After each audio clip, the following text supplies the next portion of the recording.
कहानी की शुरुआत होती है योन सियुन से, जो एक बेहद होशियार लड़का है। उसकी जिंदगी का सिर्फ एक ही फोकस है, पढ़ाई। यही वजह है कि उसकी कोई खास सोशल लाइफ नहीं है और न ही उसका कोई करीबी दोस्त। दूसरी तरफ है उसका क्लासमेट जॉन यंगबिन। वह खुद भी पढ़ाई में काफी अच्छा है, लेकिन सियुन का मुकाबला कभी नहीं कर पाता। हालांकि पढ़ाई के अलावा उसकी सोशल लाइफ काफी एक्टिव है। उसके बहुत सारे दोस्त हैं, पार्टीज हैं और हर दिन मस्ती मजाक चलता रहता है। इतना ही नहीं, एक समय पर वह स्कूल का बली भी रह चुका है। कमजोर स्टूडेंट्स को परेशान करना उसकी पुरानी आदत है। एक दिन उसकी नजर सियुन पर पड़ती है। उसे लगता है कि सियुन एक सीधा साधा लड़का है जिसे आसानी से डराया जा सकता है, लेकिन योन सियुन उन लोगों में से नहीं था जो किसी के सामने झुक जाए। वह सीधे यंगबिन की आंखों में देखकर कहता है, जरा संभल कर बात करना। ये बात यंगबिन के अहंकार पर सीधा वार करती है। वह गुस्से में सियुन पर हाथ उठाने ही वाला होता है कि तभी वहां बेसबॉल टीम की एंट्री हो जाती है। दरअसल वे लोग अन सूहो को ढूंढ रहे होते हैं। उनकी टीम का कैप्टन आरोप लगाता है कि उसकी गर्लफ्रेंड की वजह से सूहो उनके रिश्ते के बीच आ गया है, लेकिन सूहो बिल्कुल बेफिक्र अंदाज में जवाब देता है, वो खुद मेरे पीछे पड़ी है। इतना सुनते ही कैप्टन का गुस्सा 7वें आसमान पर पहुंच जाता है, लेकिन सूहो सिर्फ बातों तक नहीं रुकता। अगले ही पल वह अकेले पूरी बेसबॉल टीम की जबरदस्त धुलाई कर देता है। उसकी फाइटिंग स्किल्स देखकर ऐसा लगता है जैसे वह किसी प्रोफेशनल फाइटर से कम नहीं हो। लड़ाई खत्म होने के बाद सूहो सियुन की नीचे गिरी हुई चीजें उठाकर उसे वापस देता है और उससे माफी भी मांगता है। इसके बाद पता चलता है कि सियुन के पिता एक बेहतरीन एथलीट थे, जबकि उसकी मां बेहद बुद्धिमान थी, लेकिन दोनों का काफी पहले डिवोर्स हो चुका है। अब सियुन अपने पिता के साथ रहता है और दिन रात सिर्फ इसलिए पढ़ाई करता है ताकि एक दिन उसकी मां को उस पर गर्व हो सके। अगले दिन योन सियुन हमेशा की तरह जल्दी स्कूल पहुंचता है। वहां वह देखता है कि सूहो क्लास में आराम से सो रहा है। उसी दिन पीई क्लास के दौरान यंगबिन चुपके से सियुन की यूनिफॉर्म उठाकर डस्टबिन में फेंक देता है। मजबूरी में सियुन को क्लास की ड्रेस पहनकर ही दौड़ना पड़ता है। यहीं से उसकी असली परेशानी शुरू होती है। यंगबिन और उसके दोस्त उसकी हालत देखकर उसका मजाक उड़ाने लगते हैं, लेकिन तभी एक बार फिर सूहो बीच में आ जाता है और उन सबसे कहता है, तुम लोग खुद भी कोई एथलीट नहीं हो। सूहो की दमदार बॉडी और उसके एटीट्यूड के सामने किसी की भी बोलने की हिम्मत नहीं होती। अब सियुन को पूरा यकीन हो जाता है कि उसकी यूनिफॉर्म इन्हीं लोगों ने गायब की थी, इसलिए वह सीधे उनके पास जाकर कहता है कि अब यह सब बंद कर दो। लेकिन यंगबिन का एक दोस्त उसका कॉलर पकड़कर उसे डराने की कोशिश करता है। फिर भी सियुन की सबसे बड़ी खासियत यही थी कि हालात चाहे कितने भी मुश्किल क्यों ना हो, वह कभी अपनी नजरें नहीं झुकाता। खुशकिस्मती से उसी वक्त एक टीचर वहां आ जाते हैं और मामला वहीं शांत हो जाता है। कुछ समय बाद सियुन अपने कमरे में बैठकर पढ़ाई कर रहा होता है कि तभी दरवाजे पर नॉक होती है। जब वह दरवाजा खोलता है तो सामने सूहो खड़ा होता है, जो डिलीवरी बॉय का काम कर रहा होता है। वह गलती से सियुन के घर पहुंच गया था, लेकिन बिना किसी झिझक के अंदर आ जाता है और उससे एक गिलास पानी मांगता है। अगले दिन स्कूल में एक नया स्टूडेंट आता है जिसका नाम बीएम सक होता है। वह एक बड़े नेता का बेटा है।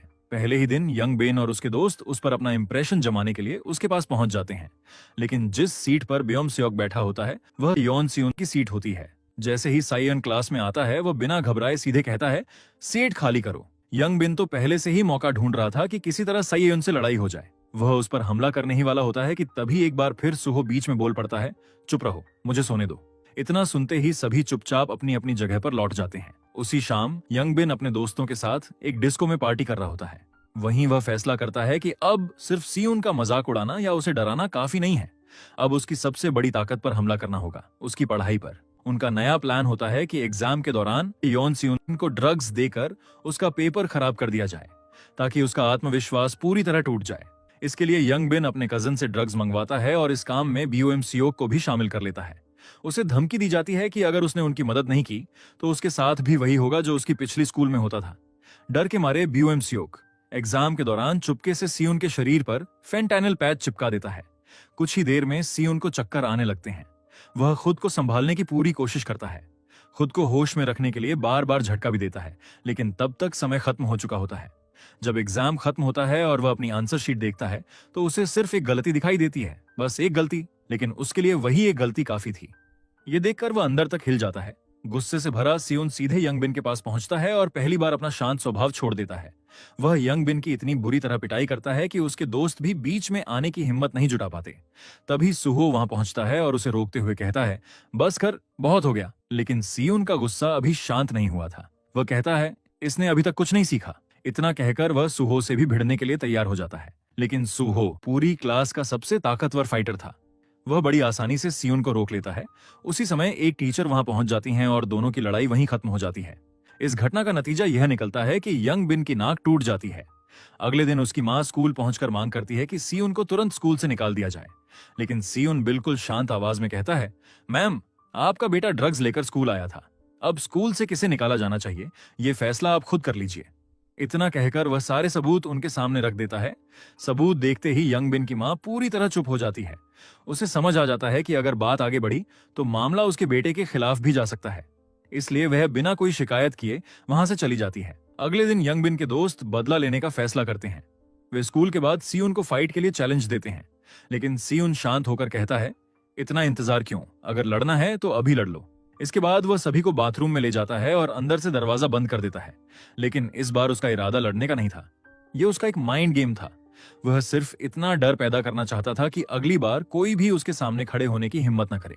उसकी यह चाल पूरी तरह काम कर जाती है और धीरे धीरे पूरी क्लास में उसकी पहचान एक ऐसे लड़के की बन जाती है जो भले ही शरीर से कमजोर हो, लेकिन दिमाग से हर किसी पर भारी पड़ता है। उधर हॉस्पिटल में भर्ती यंग बिन अपने कजन को फोन करता है। अब वह सियुन को सबक सिखाने के लिए उसे हायर करना चाहता है।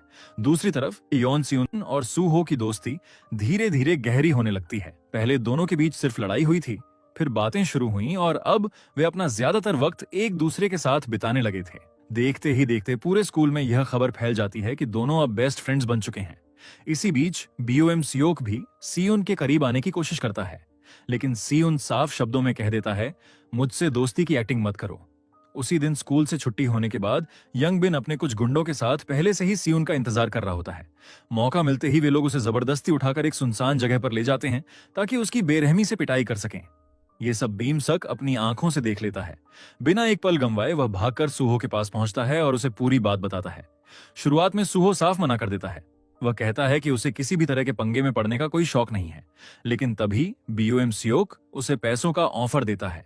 आखिरकार सूहो मान जाता है और दोनों तुरंत सियुन की मदद के लिए निकल पड़ते हैं। उधर सियुन पर हमला शुरू हो चुका होता है, लेकिन हमेशा की तरह वह घबराने के बजाय हालात का फायदा उठाने की कोशिश करता है। वह अपने दिमाग से एक स्ट्रैटेजी बनाता है और उसी के सहारे एक एक करके सभी गुंडों को चकमा देने लगता है। उसकी स्ट्रैटेजी काम भी करने लगती है, लेकिन तभी यंग बिन का कजन, जो सच में काफी ताकतवर था, दोबारा उठ खड़ा होता है और इस बार जानलेवा हमला करने के लिए आगे बढ़ता है। अब यंग बिन पूरी तरह अपना आपा खो चुका था। इस बार उसका निशाना सियुन के हाथ थे। वह चाहता था कि सियुन के हाथ हमेशा के लिए टूट जाएं, ताकि वह दोबारा कभी लिख भी ना सके और न ही पढ़ाई कर सके। लेकिन ठीक उसी वक्त बिल्कुल किसी हीरो की तरह सूहो वहां पहुंच जाता है। पूरे गुस्से में वह उन गुंडों से कहता है, बस बहुत हो गया। लेकिन यंग बिन का कजन पीछे हटने वालों में से नहीं था। अब यह लड़ाई इज्जत की बन चुकी थी। इसके बाद शुरू होती है सूहो और यंग बिन के कजन के बीच जबरदस्त फाइट। दोनों ही ताकतवर फाइटर थे, लेकिन सूहो का लेवल बिल्कुल अलग था। इसी दौरान बाकी गुंडे मिलकर सी उनको पीट रहे होते हैं। तभी बीमॉक भी वहां पहुंच जाता है और सी उनकी मदद करने लगता है। जब यंग बिन का कजन देखता है कि अब सभी उसके खिलाफ खड़े हो चुके हैं, तो वह हार मान लेता है और कहता है, फाइट खत्म। इसके बाद वह वहां से चला जाता है और यंग बिन को अकेला छोड़ देता है। लड़ाई खत्म होने के बाद सियुन, जो अंदर से बेहद शांत और समझदार था, यंग बिन से कहता है, अब बहुत हो गया, ये सब यहीं खत्म करते हैं। इस घटना के बाद सियुन, सूहो और बीओएम सियोक तीनों अच्छे दोस्त बन जाते हैं। फिर सूहो मुस्कुराते हुए कहता है, तुम लोगों की वजह से मैं अपनी जॉब के लिए लेट हो गया हूं, अब मेरी मदद भी तुम दोनों ही करोगे। इसके बाद तीनों एक छोटे से स्टोर में साथ मिलकर काम करते हैं। काम खत्म होने के बाद वे तीनों साथ बैठकर डिनर करते हैं। उसी दौरान बीओएम सियोक शर्मिंदा होकर सियुन से माफी मांगता है कि उसने एग्जाम के दौरान उसके साथ जो किया वह गलत था, लेकिन सियुन बिना कोई शिकायत किए उसे माफ कर देता है। इसके बाद एक बेहद भावुक पल आता है। सूहो अपने हाथों से सियुन को खाना खिलाता है और शायद पहली बार सियुन को एहसास होता है कि सच्ची दोस्ती कैसी होती है। लेकिन दूसरी तरफ कहानी में एक नया ट्विस्ट आने वाला था। जिन गुंडों ने सियुन पर हमला किया था, वे खुद भी एक बड़े माफिया के चंगुल में फंसे हुए थे। उस गैंग का असली बॉस, जिसे सभी साइको के नाम से जानते थे, जानबूझकर अपने ही एक आदमी का हाथ तुड़वा देता है ताकि उसे बहाना मिल जाए और वह उसके बदले 15 लाख रुपए का हर्जाना मांग सके। अब सिएयन और उसके दोस्तों के लिए यह सिर्फ एक साधारण लड़ाई नहीं रह गई थी, यह एक खतरनाक ब्लैकमेल का खेल बन चुका था। अगली सुबह सियुन, सूहो और भीमसक तीनों थोड़ा रिलैक्स करने के लिए साथ मिलते हैं, लेकिन सियुन बिना पढ़ाई किए रह ही नहीं सकता, इसलिए वह घर जाने लगता है। तभी सूहो उसे रोककर कहता है, चल एक शर्त लगाते हैं, देखते हैं हम दोनों में कौन बेहतर है। आखिरकार शर्त में सूहो हार जाता है और सियुन खुशी खुशी घर के लिए निकल पड़ता है। रास्ते में उसकी मुलाकात उस गुंडे की बहन से होती है जिसने पहले उस पर हमला किया था। वह सियुन को रोककर कहती है, चलो कुछ खा लेते हैं। बातों बातों में वह मुस्कुराकर कहती है, मुझे तो वैसे भी रफ लड़के पसंद हैं। सियोन उसकी बात पूरी तरह समझ नहीं पाता, लेकिन दोनों साथ में अच्छा वक्त बिताते हैं। अगले दिन यंग बिन अपना सामान लेने स्कूल आता है। जाने से पहले वह सियोन से रिक्वेस्ट करता है कि वह उसके साथ पार्किंग तक चले, क्योंकि उसे फेंटानिल वाले मामले के बारे में कुछ बताना है।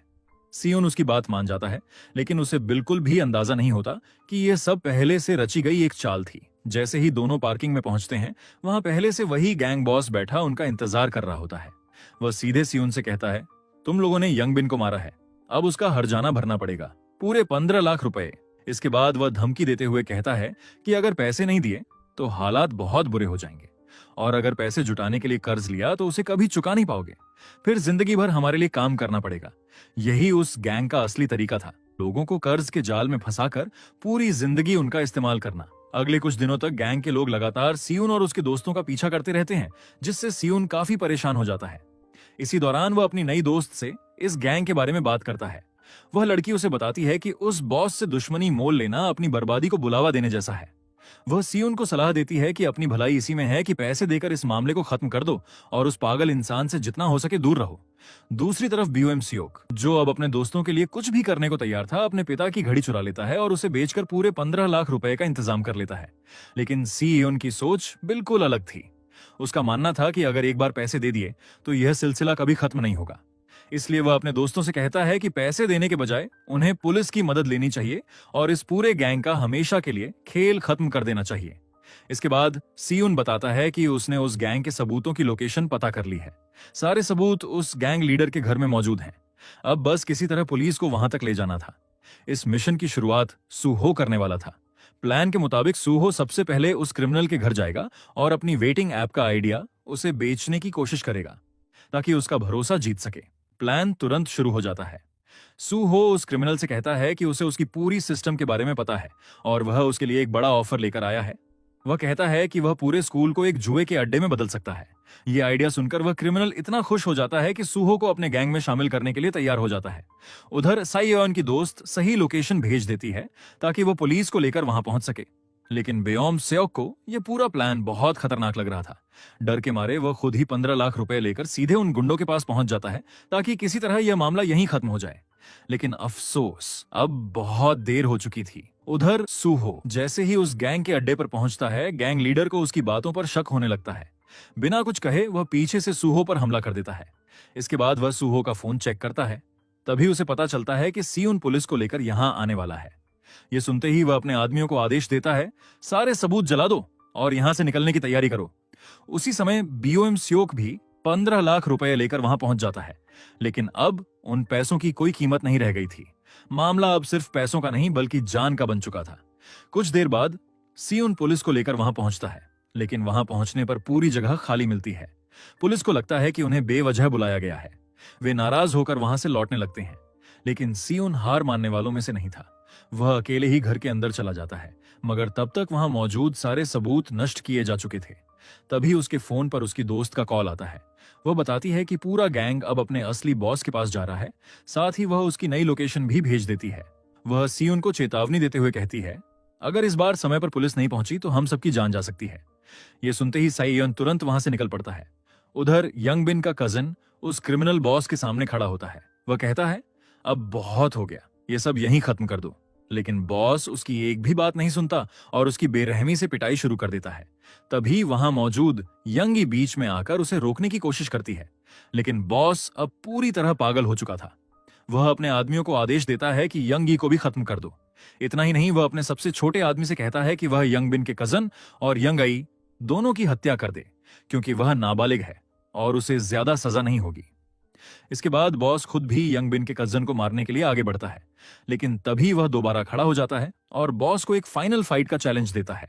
वह कहता है, अगर मैं जीत गया तो नया बॉस मैं बनूंगा। इसके बाद दोनों के बीच बेहद खतरनाक फाइट शुरू हो जाती है। लड़ाई पूरी तरह ब्रूटल थी। दोनों एक दूसरे पर जानलेवा हमले कर रहे थे, लेकिन जैसे ही बॉस हारता हुआ दिखाई देता है, वह अचानक चाकू निकालकर यंग बिन के कजन पर हमला कर देता है और उसे बुरी तरह घायल कर देता है। यह देखकर यंगी अपना आपा खो बैठती है। वह खुद चाकू उठाकर बॉस को धमकाने लगती है, लेकिन बॉस बहुत चालाक था। वह झटके से उसके हाथ से चाकू छीन लेता है और जैसे ही उस पर हमला करने वाला होता है, तभी बाहर पुलिस की सायरन की आवाज सुनाई देती है।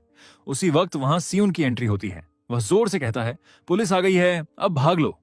इतना कहकर वह सुहो और बेमसियोक को आजाद कर देता है। लेकिन जैसे ही सभी वहां से निकलने लगते हैं, पता चलता है कि सियुन ने सबको धोखा दिया था। बाहर असली पुलिस नहीं थी, वह सिर्फ एक फेक अलार्म था ताकि सभी डर जाएं। ये बात सामने आते ही एक बार फिर वहां जबरदस्त फाइट शुरू हो जाती है।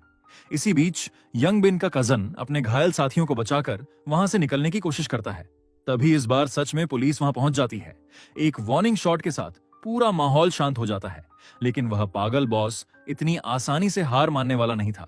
वह एक लड़के को ढाल बनाकर वहां से भाग निकलता है। साई वयोन अच्छी तरह जानता था कि अगर आज ये गैंग लीडर बच गया तो वह भविष्य में फिर लौटकर बदला जरूर लेगा। इसीलिए वह अकेले ही उसका पीछा करने निकल पड़ता है।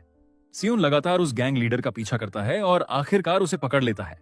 वह उससे भिड़ने की कोशिश करता है, लेकिन गैंग लीडर ताकत में उससे कहीं ज्यादा भारी था। खुशकिस्मती से उसी वक्त सुहो भी वहां पहुंच जाता है। वह गैंग लीडर को समझाने की कोशिश करता है कि अब सब खत्म हो चुका है और बेहतर यही होगा कि वह खुद को पुलिस के हवाले कर दे। लेकिन वह मानने वालों में से नहीं था। अगले ही पल तीनों के बीच जबरदस्त फाइट शुरू हो जाती है। सुहो बेहद ताकतवर था, लेकिन गैंग लीडर की फुर्ती और चालाकी भी किसी से कम नहीं थी। एक समय तो ऐसा आता है कि वह लगभग सुहो को खत्म ही कर देता है। लेकिन तभी सियोन एक बार फिर उठ खड़ा होता है।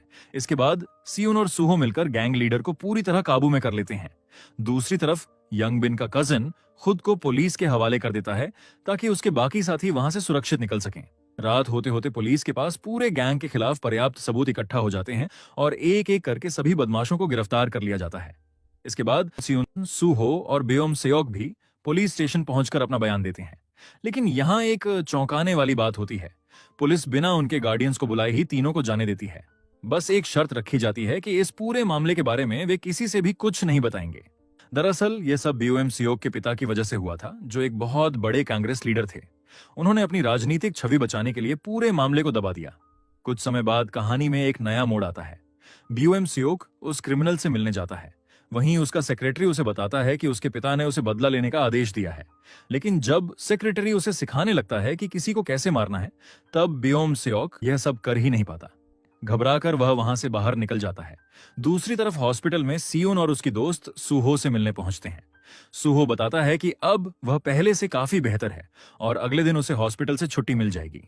इसी दौरान वह लड़की मजाक करते हुए कहती है कि अब वह सियोन को डेट कर रही है, इसलिए सुहो उसे घूरना बंद करे। लेकिन सुहो तुरंत साफ कर देता है कि ऐसी कोई बात नहीं है। जब सेन अपने घर पहुंचता है तो वहां कोई नहीं होता, इसलिए वह वापस हॉस्पिटल लौट जाता है और अपने दोस्तों के लिए खाना लेकर पहुंचता है।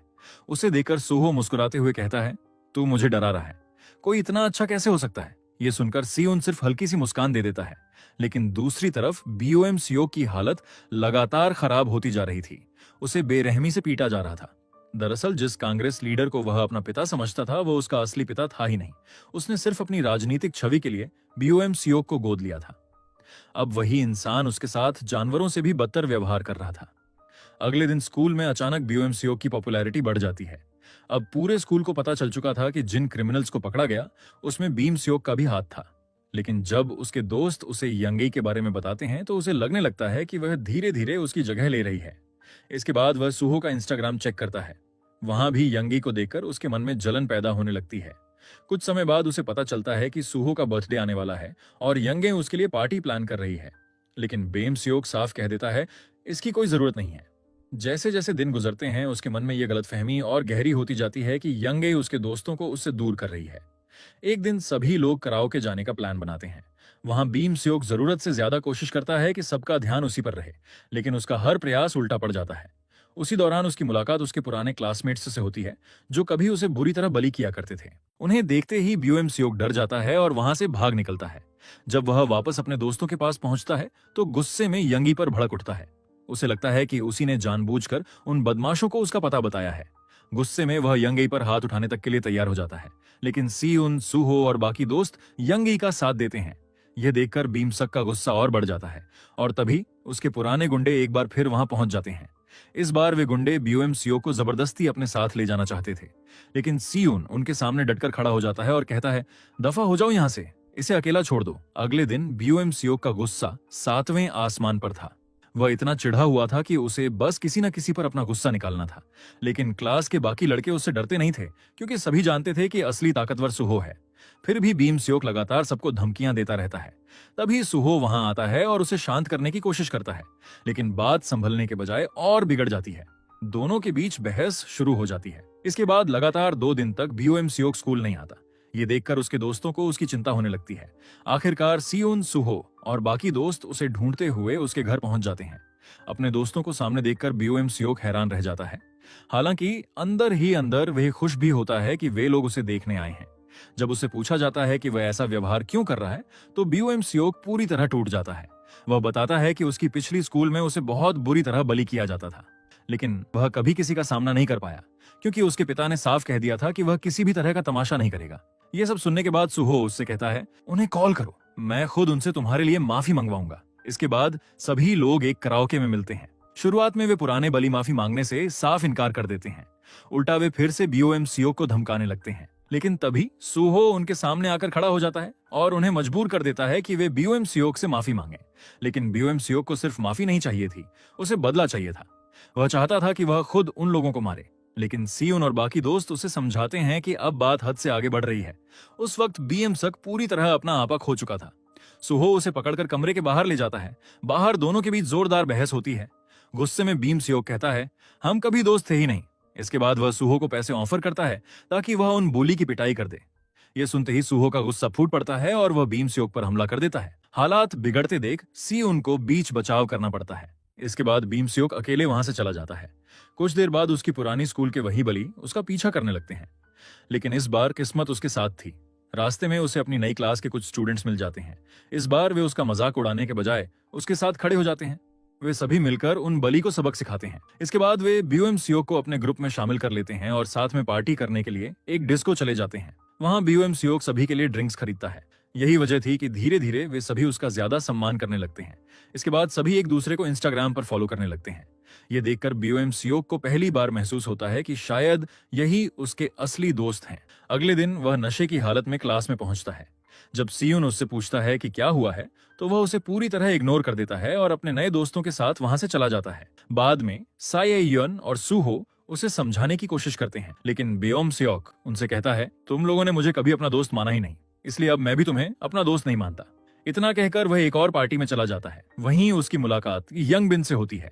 यंग बिन उससे कहता है, हम दोनों दोस्त बन सकते हैं क्योंकि अब हमारा दुश्मन एक ही है। दूसरी तरफ सियुन जैसे ही स्कूल से बाहर निकलता है, उसका भाई उसे रोक लेता है और अपने साथ काम पर चलने के लिए कहता है ताकि दोनों कुछ वक्त साथ बिता सकें।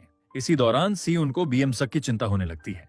उसे लगता है कि उसके नए दोस्त सिर्फ उसका फायदा उठा रहे हैं, लेकिन सुहो उससे कहता है असल में वो लोग उसका इस्तेमाल नहीं कर रहे, बल्कि बीओएम सियोक खुद उनका इस्तेमाल कर रहा है ताकि उसे पॉपुलर होने का एहसास हो सके। अगले दिन बीओएम सियोक अपनी सीट भी बदल लेता है। ये देखकर सियुन उसके नए दोस्तों के पास जाता है और उन्हें साफ चेतावनी देता है कि अगर उन्होंने भीमसक का फायदा उठाने की कोशिश की तो अच्छा नहीं होगा। लेकिन सुहो उसे रोकते हुए कहता है, तू किसी ऐसे इंसान की मदद नहीं कर सकता जो खुद मदद नहीं चाहता।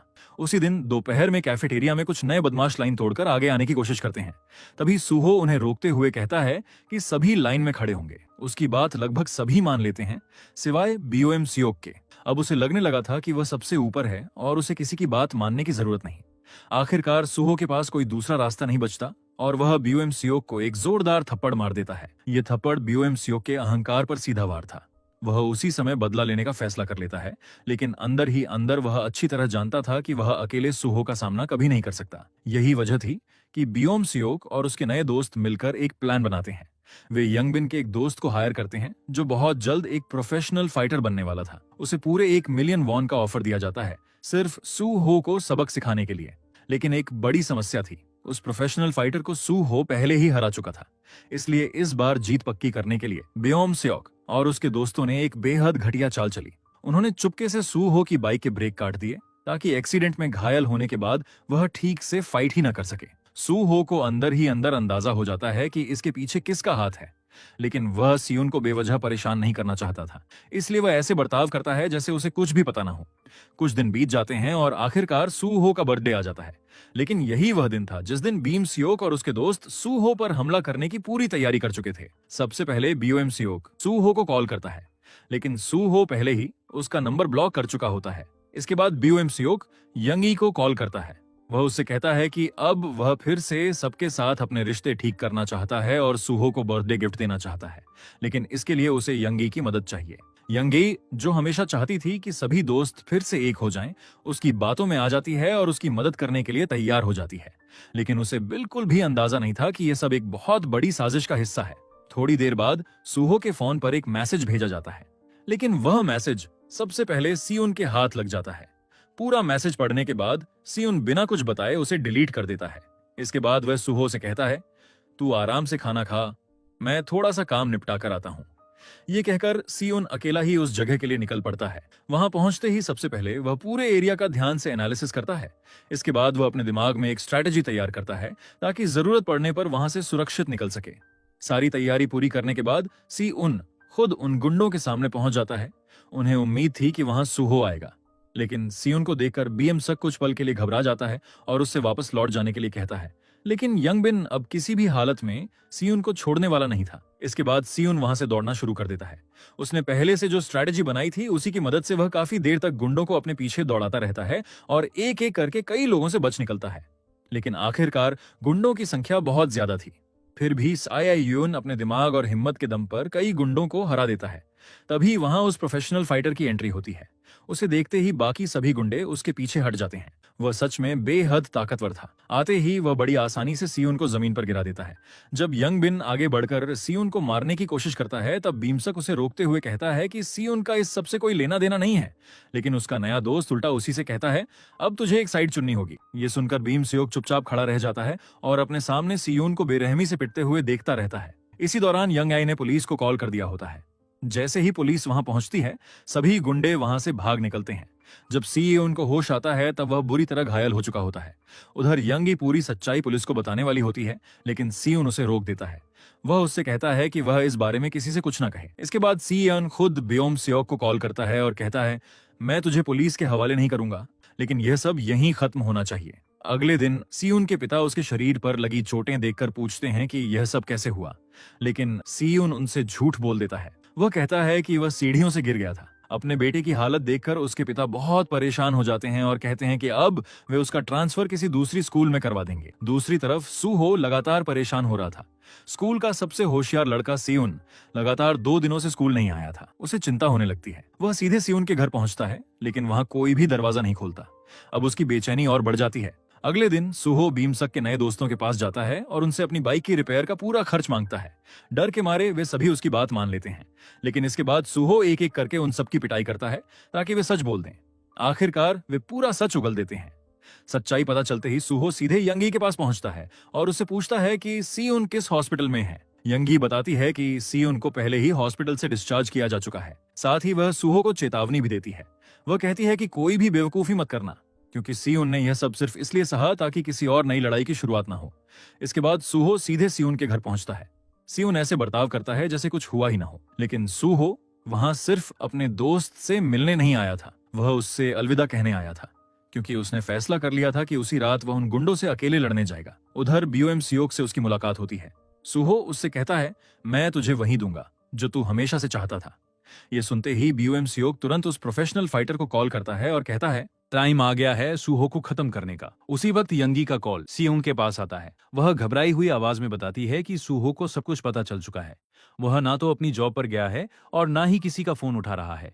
ये सुनते ही सियोन बिना एक पल गवाए अपनी पढ़ाई छोड़ देता है और अपने दोस्त को ढूंढने के लिए निकल पड़ता है। उधर सूहो और बियोम सियोक आमने सामने खड़े होते हैं। सूहो सबसे पहले उससे माफी मांगता है। वह कहता है कि उसका इरादा कभी भी अपनी बातों से बियोम सियोक का दिल दुखाने का नहीं था। साथ ही वह उससे यह भी कहता है कि उसे सियोन से भी माफी मांग लेनी चाहिए। लेकिन बियोम सियोक का जवाब बिल्कुल वही होता है जो कभी उसकी पुरानी स्कूल के बुली उसे कहा करते थे, और वह बियोम सियोक को जोरदार पंच मार देता है। तभी बियोम सियोक का हायर किया हुआ प्रोफेशनल फाइटर बीच में आ जाता है और कहता है, अब फाइट मुझसे होगी। इसके बाद दोनों आमने सामने आ जाते हैं और फाइट शुरू हो जाती है। दोनों ही बेहद ताकतवर फाइटर थे, लेकिन बियोम सियोक का आदमी लगभग प्रोफेशनल लेवल तक पहुंच चुका था, जबकि सूहो पहले से ही घायल था। इसके बावजूद सूहो अपनी पूरी ताकत लगा देता है और आखिरकार उसे जमीन पर गिरा देता है। लेकिन जैसे ही वह फाइनल ब्लो मारने वाला होता है, पीछे से एक गुंडा आकर उसे जोरदार लात मार देता है। इस हमले से सूहो बुरी तरह घायल हो जाता है। तभी बियोम सियोक खुद रिंग में चढ़ जाता है और बेरहमी से सूहो के सिर पर वार करता है। इसके बाद बाकी गुंडे भी रिंग में चढ़ जाता है और सभी मिलकर सूहो को बुरी तरह पीटने लगते हैं। वे उसे इतनी बेरहमी से मारते हैं कि उसकी सांसें तक रुक जाती हैं। तभी ब्योम सियोक का सेक्रेटरी वहां पहुंचता है और सबको रोक देता है। लेकिन तब तक बहुत देर हो चुकी थी। सूहो की सांसें थम चुकी थी। ये देखकर ब्योम सियोक पूरी तरह टूट जाता है। वह वहीं बैठकर एक छोटे बच्चे की तरह रोने लगता है। वह तुरंत एम्बुलेंस बुलाना चाहता था, लेकिन उसका सेक्रेटरी उसे जबरदस्ती वहां से लेकर चला जाता है। कुछ देर बाद वे दोनों दोबारा वापस लौटते हैं। अब उनका मकसद था कि कोई भी गवाह जिंदा न बचे।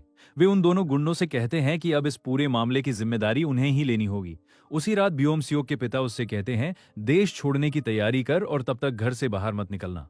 अगली सुबह सियोन हमेशा की तरह जल्दी स्कूल पहुंचता है, लेकिन आज उसे सब कुछ अजीब लग रहा था। सूहो कहीं दिखाई नहीं देता। उसी दिन फाइनल एग्जाम्स भी थे, लेकिन सूहो की चिंता में सियोन का पूरा पेपर खराब हो जाता है। कुछ ही देर बाद उसे वह सच्चाई पता चलती है, जिसे सुनकर उसके पैरों तले जमीन खिसक जाती है। सूहो कमा में था। ब्योम सियोक के सेक्रेटरी ने उसके पूरे मेडिकल एक्सपेंसेस उठाने का ऑफर दिया था, लेकिन बदले में सूहो की दादी से कुछ डॉक्यूमेंट्स पर साइन करवा लिए गए ताकि वे लोग कानून से बच सकें। अपने सबसे अच्छे दोस्त को उस हालत में देखकर सियोन खुद को इसका जिम्मेदार मानने लगता है। पूरा दिन वह हॉस्पिटल में सूहो के पास बैठा रहता है। शाम को यंग यू उसे समझाती है कि अब उसे घर जाकर बाकी एग्जाम्स की तैयारी करनी चाहिए, लेकिन अब सियोन के लिए पढ़ाई की कोई अहमियत नहीं बची थी। अब उसके दिमाग में सिर्फ एक ही चीज थी, बदला। अगले दिन सियोन सीधे यंगीबिन के स्कूल पहुंचता है और बिना कुछ कहे उस पर हमला कर देता है। उसकी जमकर पिटाई करने के बाद वह यंगीबिन से पूछता है, बताओ वो प्रोफेशनल फाइटर कहाँ है जिसने सूहो को इस हालत में पहुंचाया। वैसे भी यंगी अंदर से बेहद डरपोक था। मार पड़ते ही वो सब कुछ उगल देता है। इतना ही नहीं, वो सियोन को वो वीडियो भी दिखा देता है जिसमें सूहो की बेरहमी से पिटाई की गई थी। उसी समय यंगी ब्योम सियोक के घर पहुंचती है और गुस्से में उससे कहती है, तू डरपोक है, कायर है। लेकिन ब्योम सियोक अपनी गलती मानने के बजाय सारा दोष उसी पर डाल देता है। वह कहता है, अगर तू हमारे बीच नहीं आती तो यह सब कभी नहीं होता। दूसरी तरफ सियोन सीधे उस जिम पहुंच जाता है जहां वह प्रोफेशनल फाइटर प्रैक्टिस करता था। वह चुपचाप पीछे से उस पर हमला करने की कोशिश करता है, लेकिन उस फाइटर के रिफ्लेक्सेस इतने तेज थे कि वो आसानी से उसका हमला रोक देता है। फिर मुस्कुराते हुए कहता है, तू मेरे लिए बहुत कमजोर है, घर जा, स्कूल की घंटी तुझसे पहले बज जाएगी। लेकिन इस बार सियोन कुछ और ही सोच कर आया था। उसे अपने दोस्त का बदला लेना था। वह वही फाइटिंग स्टाइल अपनाता है जो उसके भाई ने उसे सिखाई थी। शुरुआत में प्रोफेशनल फाइटर उस पर भारी पड़ता है, लेकिन सियोन की सबसे बड़ी ताकत उसकी ताकत नहीं बल्कि उसका दिमाग था। फाइट के दौरान वह हर बार कोई न कोई नया तरीका निकाल लेता है। आखिरकार वह प्रोफेशनल फाइटर को जमीन पर गिरा देता है। अब वही फाइटर उससे रहम की भीख मांगने लगता है, लेकिन सियोन को उस पर बिल्कुल भी दया नहीं आती। उसे सिर्फ अपने दोस्त का बदला चाहिए था। वो उसका टखना तोड़ देता है। उसके साथ सिर्फ उसकी हड्डी ही नहीं टूटती, बल्कि उसका प्रोफेशनल करियर भी हमेशा के लिए खत्म हो जाता है।